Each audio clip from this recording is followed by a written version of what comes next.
This video is sponsored by Only Crits.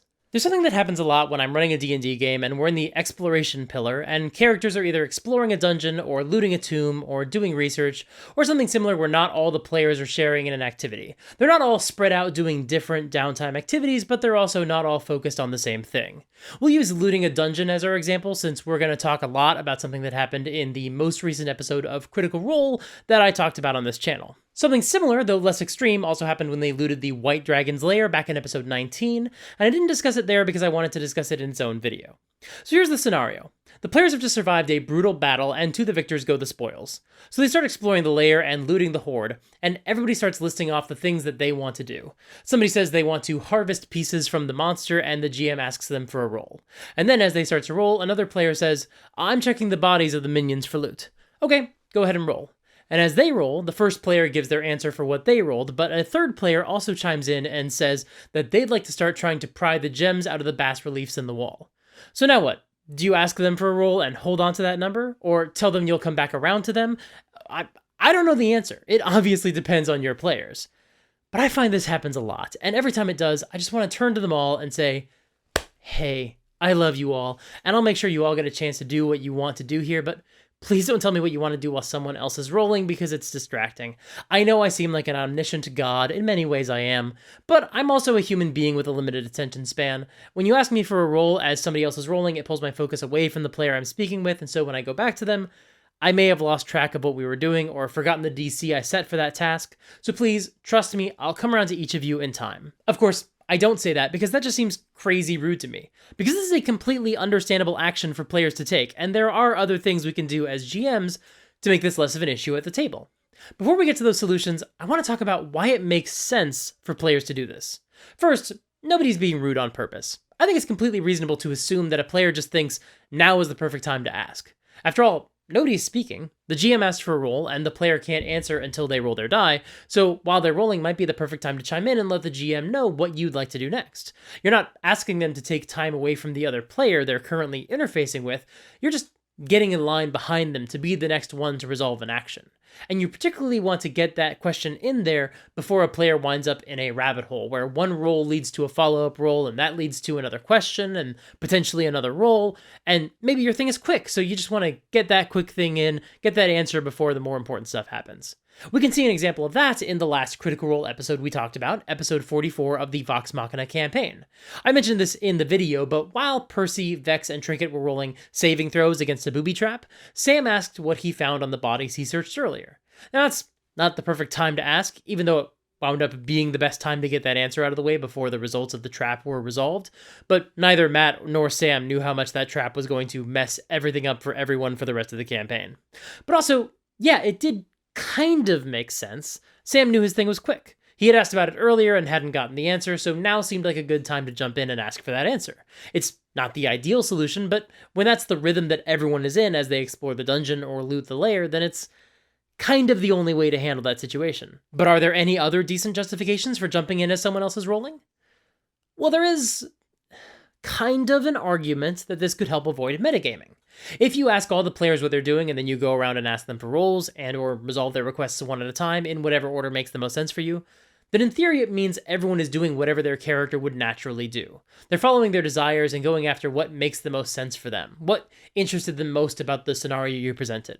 And that cuts down on people jumping in to try to help other people investigate when they roll poorly, or trying to suddenly ask questions about the things someone else found on the other side of the room.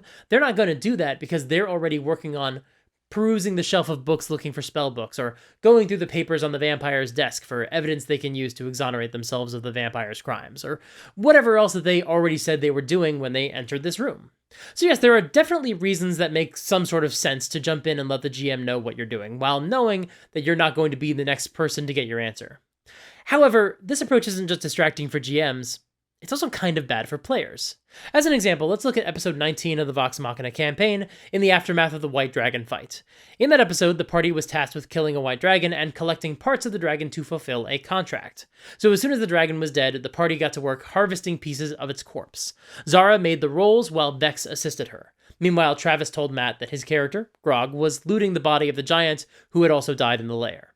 So Matt had Zara roll for all these items for the contract. They collected the dragon's eyes, its tongue, its heart, and at this point Vex asked about collecting some of the gold, but the others reminded her to focus on the dragon's body first. They collected teeth and claws, and some of those broke while they were harvesting them, but thankfully, Grog had white dragon teeth and claws in the bag of holding. So, contract fulfilled. And this took about 6 minutes of gameplay to get through all those rolls. And at this point, Matt turns to the rest of the party, and before he can ask them what they want to do, Travis reminds him that he was looting the giant. Meanwhile, the others say that they want to try to harvest some dragon scales, not for the contract, but just to make some armor. So Matt asks them for a roll, and then resolves it, telling them how many scales they got. That's another minute of gameplay. Then, the other party members start asking for gold or gems they can find, and Travis finally just has to say to Matt, "Can I loot the bloody giant?" Because he had to ask 3 times. And even then, as he asks that, he's interrupted by another player getting excited about the natural 20 they just rolled as they were trying to find treasure. But Matt does finally give Travis his answer and says Grog found 120 gold pieces, which really wasn't worth the 7-minute wait he had to endure. Now, nobody was being rude to Travis on purpose, and he was really trying to be patient. In fact, at one point he started to ask about the loot from the giant and then stopped himself because he was trying to be respectful of the other players who were already talking.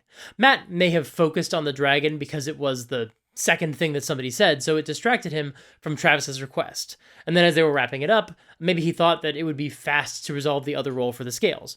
Or maybe he just wanted to put a lot of focus on the guest character and highlight the thing that they were asking about. Or maybe he didn't want to give Travis his answer until they were done with the contract, because he didn't want everybody doing exactly what I'm talking about in this video. He didn't want everybody spreading out yet and asking for all these different things that they could find around the dungeon, because the dragon harvesting was the most important thing. Or maybe it really doesn't matter why it took so long for Matt to answer Travis, because Matt is not on trial here. But the first thing that happened is they fell down a rabbit hole, and Matt resolved all the rolls for everything in the contract before giving Grog his answer 7 minutes later. But this is one of the problems with everybody doing their own thing in the dungeon. You might find that some players fall into a skill check rabbit hole where what they're asking for isn't quick. It turns out to lead to another check and another check after that, and so on. And when that happens, no matter how it starts, it can leave other players in the lurch. Now, the way this played out was a bit more extreme than I usually see it. It's far more often that this situation looks a lot more like what we saw in episode 44. And spoilers here for episode 44 of the Vox Machina campaign. Check out my video about it if you haven't seen it yet. But in this case, the party was in much the same position. They had killed the boss monster, which was a beholder, and now everybody started doing their own thing, collecting loot from the lair. Grog held a rope as Vax rappelled into a pit of bones to rescue one of their allies, Lady Kima, and then Vax searched through the pit of bones for gold before Grog pulled him back up.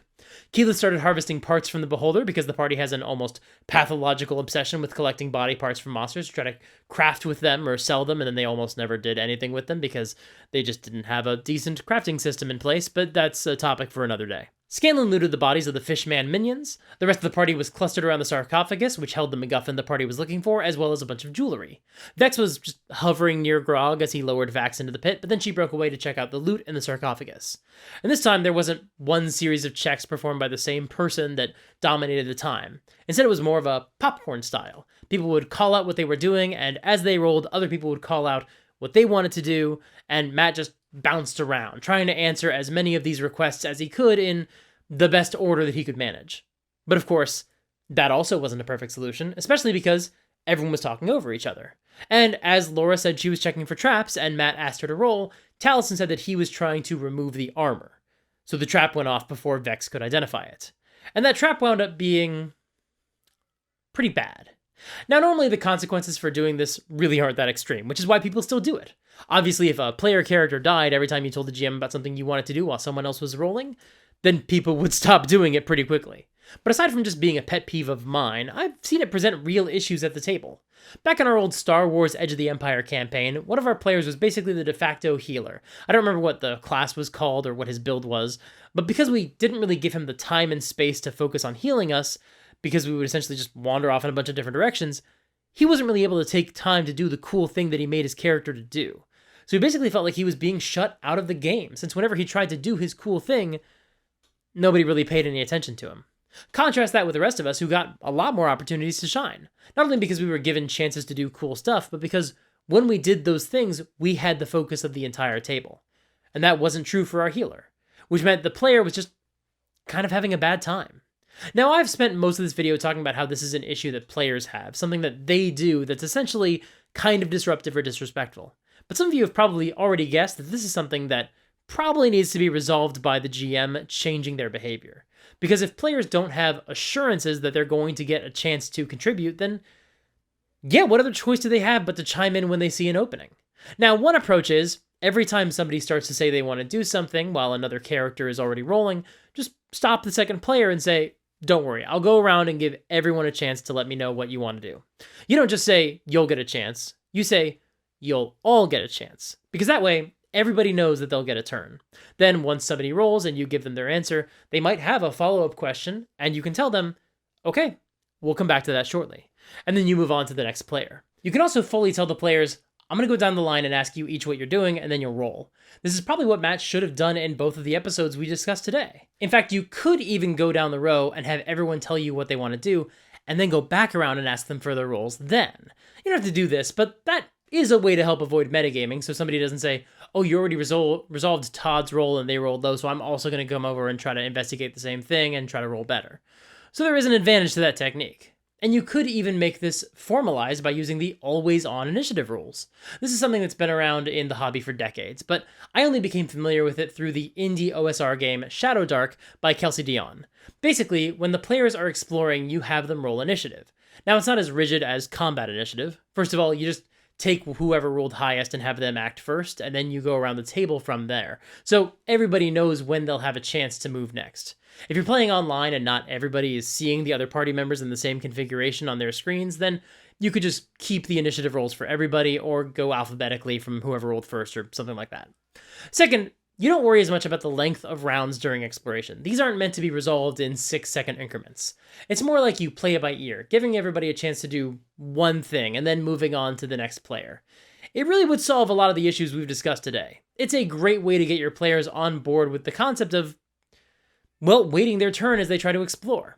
And hopefully with these solutions in your back pocket, you could run a game where when somebody rolls, they don't have to worry about somebody else jumping in and distracting the GM and derailing the session. Instead, everybody can just sit back and wait, knowing that they'll all have their turn to explore the space. And that means they'll be more likely to just watch the player who is rolling their dice and give them respect at the table. And they can also just admire that player's dice as they roll, especially if they got their dice from today's sponsor, Only Crits. Tomorrow is the last day of Only Crits' Black Friday Cyber Monday weekend sale, so make sure to act now to get some awesome discounts. Use the code MYSTERYBOX35 for 35% off of the first month of any Mystery Dice subscription. Those subscriptions are super cool, I've talked about them before, and 35% off the first month is a great deal. The discount code BFCM23 is their Black Friday Cyber Monday promo code. Use this by the end of the day on Monday to save 20% off of anything in the store.